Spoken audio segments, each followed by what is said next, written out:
The interpersonal risk in psychology is really just about how other people in my relationships, my coworkers, my colleagues, my friends, may perceive me as, we're friends today.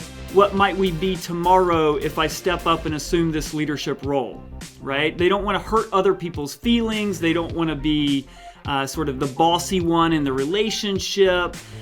They're just fearful of me stepping up and assuming this leadership role in some way harming the interpersonal relationships that we hold near and dear. Yeah. And, for me, for example, I started at the Ross School of Business as an assistant professor, and 9 years later woke up as dean. And so I really grew up here, right? My friends are here, my colleagues are here.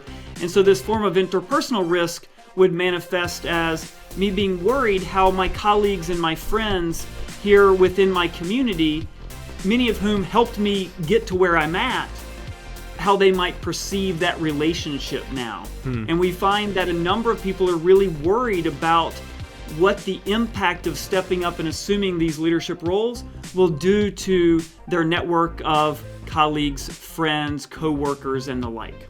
Were you worried about that when you got the dean position? I was. In some cases, yes. And relationships do change. That's a reality of leadership that you do have to accept. But you can also lean into that anxiety, that fear, that concern about the interpersonal risk. And so I know myself, before I took over as dean, I went and I had a number of conversations with really close colleagues about, hey, how's this going to work now that I'm the dean and before we were colleagues, coworkers, or maybe they're even my mentors. And just reaching out proactively to them and opening up space for that conversation really unlocked both my own fear and anxiety. But what I also learned is they also had that same anxiety and that concern.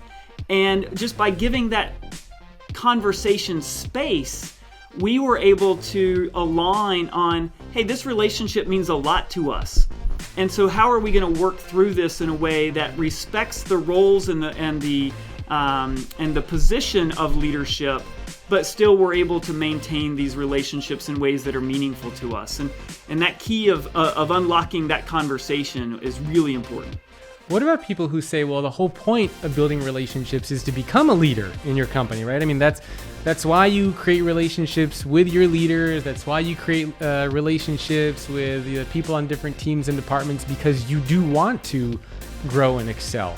So then it's kind of funny to say, well, I've created those relationships to get ahead, but now that I'm given the opportunity to get ahead, I don't want to damage the relationships. Like it's kind of a weird, catch-22 there.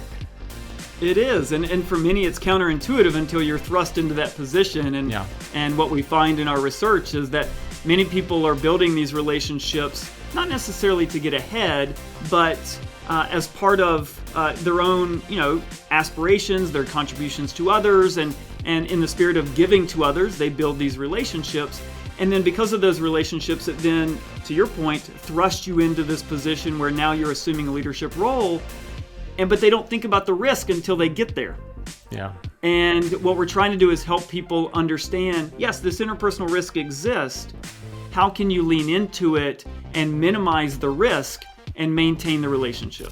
Okay, so for people out there who see that as a risk, what advice or guidance do you have to mitigate that, to get over it, and to be able to take that leadership role? For interpersonal risk in particular, it really is leaning into those relationships and opening up a conversation with your, say, risk-sensitive colleagues, and just acknowledging that, hey, this is a potential issue. Yep. And if you're thinking about it, chances are they are as well. And I think giving space for that conversation and really co-creating how you're going to be able to maintain your relationship while you assume this leadership role that may have some influence on them, how you can balance and maintain that relationship, whether it be personal or professional, is the key. Okay. And you just have to get over that fear and lean into that conversation.